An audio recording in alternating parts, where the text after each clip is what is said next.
Se você clicou nesse vídeo aqui, você já deve saber que a taxa Selic é a taxa básica de juros da economia.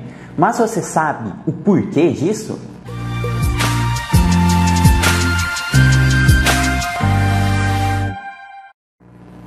Fala pessoal, tudo bem com vocês? Sejam muito bem-vindos ao canal da Premier Educação e nesse vídeo aqui vocês vão entender finalmente por que a Selic funciona como base para todas as outras taxas de juros no Brasil.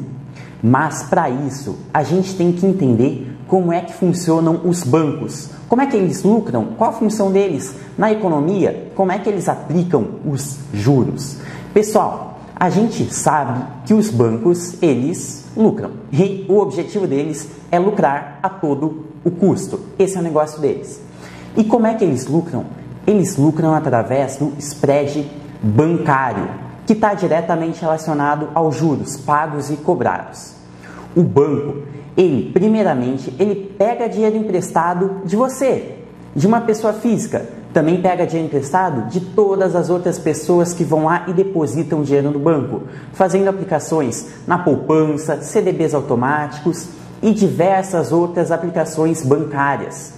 Quando você coloca dinheiro no banco, seja por qualquer aplicação bancária, você está emprestando dinheiro para o banco e, em troca, a instituição financeira vai te pagar juros, que é o preço do dinheiro no tempo. Então você vai lá, deposita dinheiro no banco e o banco ele vai te pagar juros em troca desse seu empréstimo. E o que o banco vai fazer com o dinheiro que você colocou lá? Ele vai emprestar dinheiro para as outras pessoas. Ok, mas e os juros que o banco vai cobrar das outras pessoas, dos outros empréstimos? Você acha que vai ser mais barato ou mais caro do que ele te pagou? É isso aí, né, pessoal? Mais caro, bem mais caro. Por quê?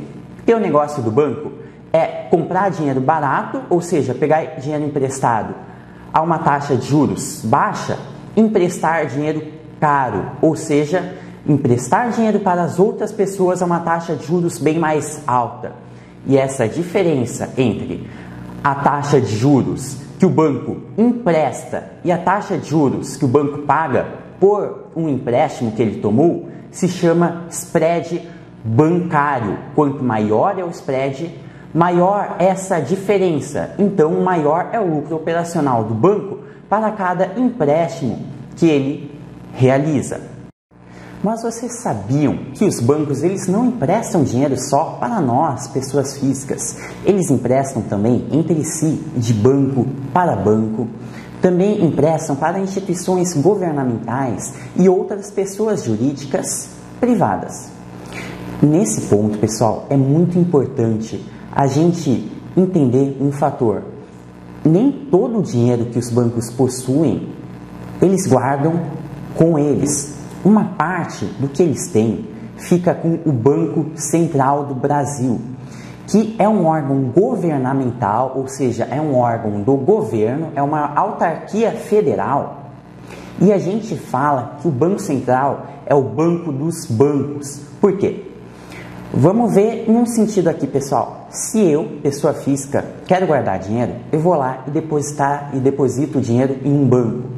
Então, eu abro uma conta em um banco e eu deposito o dinheiro no banco. Mas os bancos, eles devem ter uma conta no Banco Central do Brasil e guardar uma parte do seu dinheiro no Banco Central. Por isso que o Banco Central do Brasil é o banco dos bancos. E cada instituição financeira aqui no Brasil, cada instituição bancária, deve possuir uma conta no Banco Central. E também tem que ter um mínimo de recursos no Banco Central a cada dia. Então, todos os dias, o Banco Central vai lá e verifica se cada banco em questão tem o mínimo que deveria ter nessa conta na autarquia federal. Isso é um ponto muito importante. E por que o Banco Central exige isso? Por que o governo exige esse fator, faz isso se tornar uma obrigatoriedade? para evitar uma quebra em cadeia de bancos. O que seria isso? Pessoal, banco A pega emprestado do banco B pega emprestado do banco C pega emprestado do banco D pega emprestado do banco E. É isso que ocorre, os bancos pegam dinheiro emprestado entre si, como eu já falei aqui. Mas o que acontece então se o banco A não paga o que deve para o banco B? Bom, aí pode acontecer do banco B não pagar o que deve para o banco C, o banco C não paga o que deve para o banco D, e o banco D, que não recebeu o que lhe era devido, não paga para o banco E.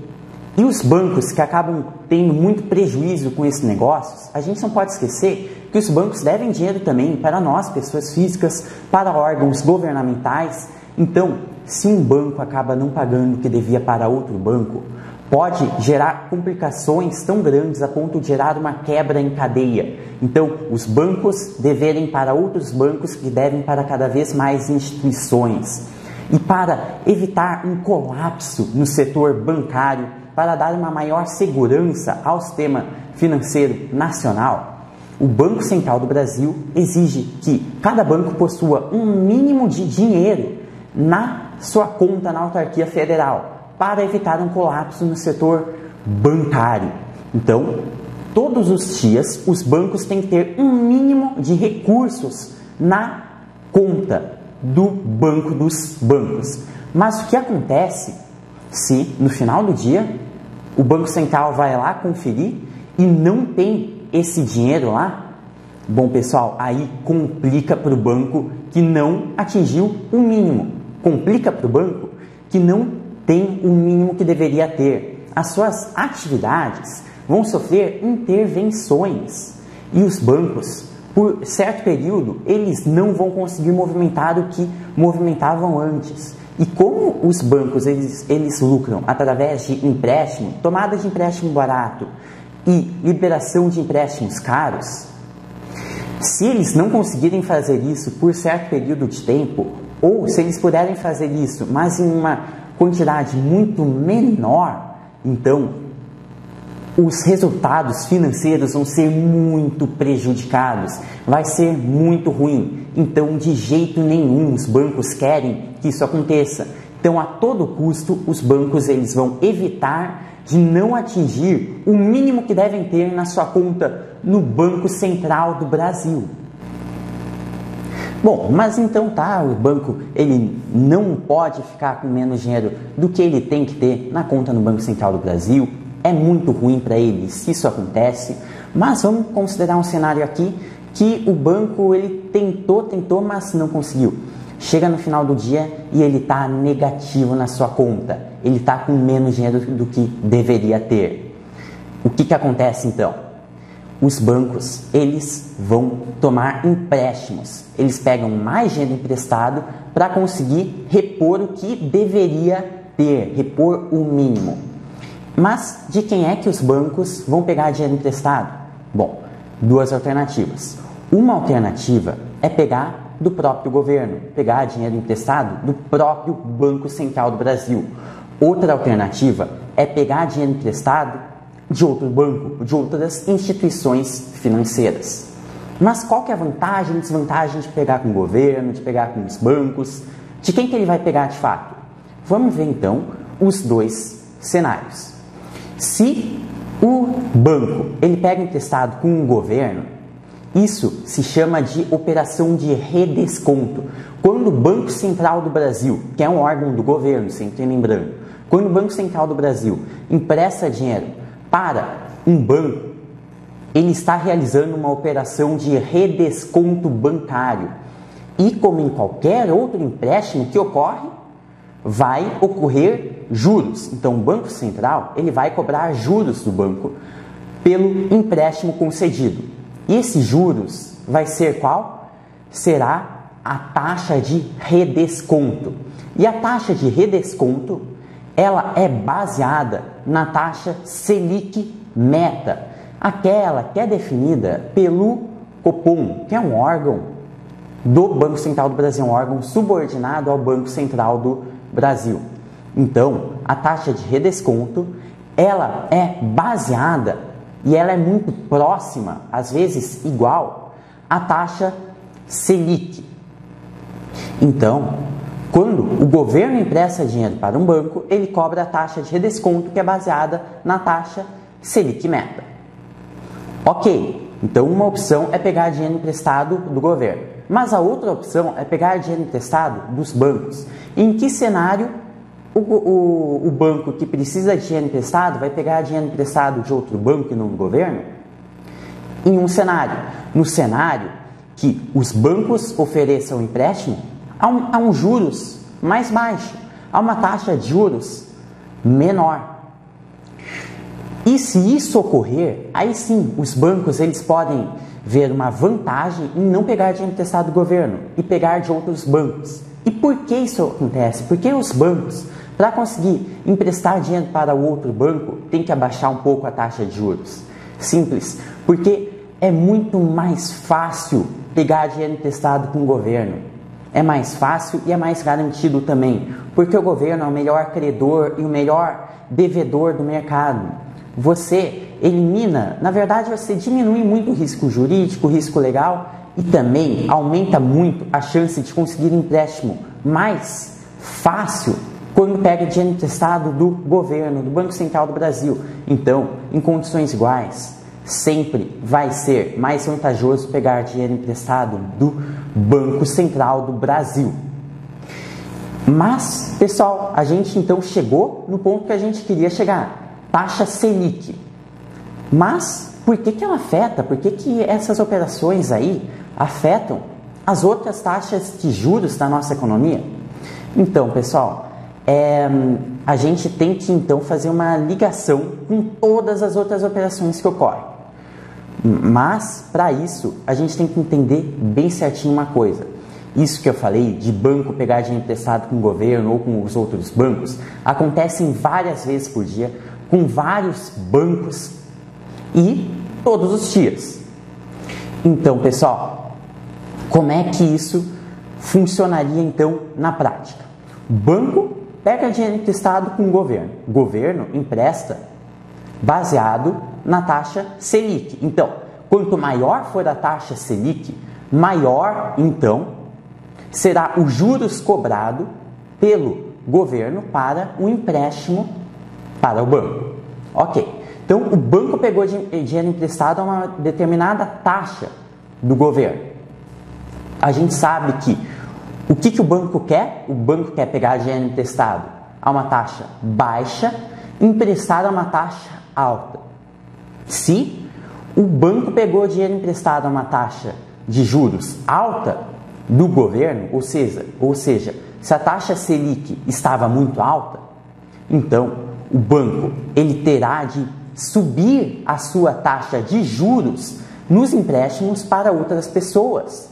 Porque, vamos supor, se a taxa Selic estava muito alta, então o banco teve que pagar muito para pegar dinheiro emprestado do governo.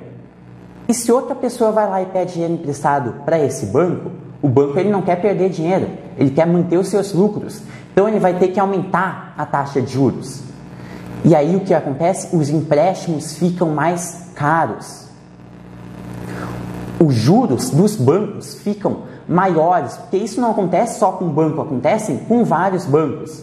Então, se os bancos têm que pagar mais caro por empréstimos, então eles vão liberar empréstimos a uma taxa muito maior.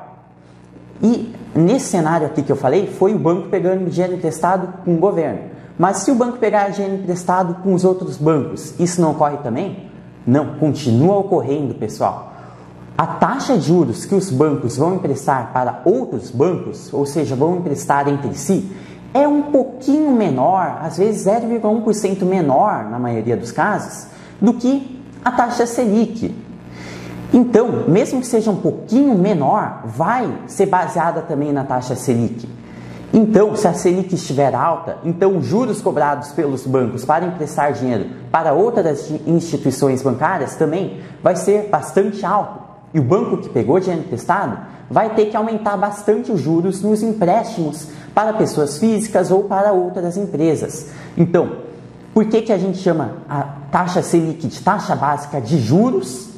Porque é a operação básica. A Selic serve como parâmetro para a operação básica, a operação de o banco pegar dinheiro emprestado com alguém, seja com o governo, seja com uma instituição financeira. É a operação básica, aquela que ocorre antes de os bancos emprestarem dinheiro ao longo do dia para outras pessoas, para empresas. Se essa operação básica, o banco tem que pagar muitos juros, e esses juros é a taxa básica de juros, por isso que a gente chama de taxa básica de juros. Então, se o banco tem que pagar muitos juros, então, ao longo do dia, os juros que ele irá cobrar das pessoas e de empresas será também bem maior. Por isso que, se a Selic for muito alta, então, a taxa básica vai ser alta e os outros juros cobrados pelas instituições bancárias também será bastante alta.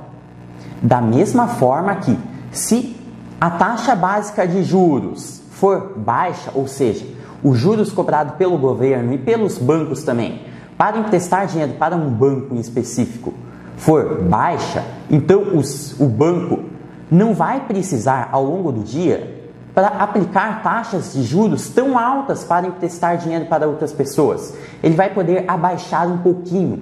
E aí os juros ele fica mais baixo ao longo do dia. Então, quanto maior é a taxa básica de juros, maior serão os outros juros praticados pelos bancos. E quanto menor for a taxa Selic, que é a taxa básica de juros, menor serão as outras taxas de juros da nossa economia. Pessoal, eu espero que vocês agora tenham entendido de fato, então, por que a taxa Selic é a taxa básica de juros da economia aqui do Brasil. Esse conteúdo é um conteúdo que cai bastante em provas de certificação, como a CPA 10, por exemplo, e a gente tem um treinamento extremamente didático que ajuda você a obter esta certificação em nosso site, e o link está inclusive aqui na descrição. E se você gostou desse vídeo, então se inscreva no canal, deixe o seu like aqui e ative o sininho para receber notificações de novos vídeos.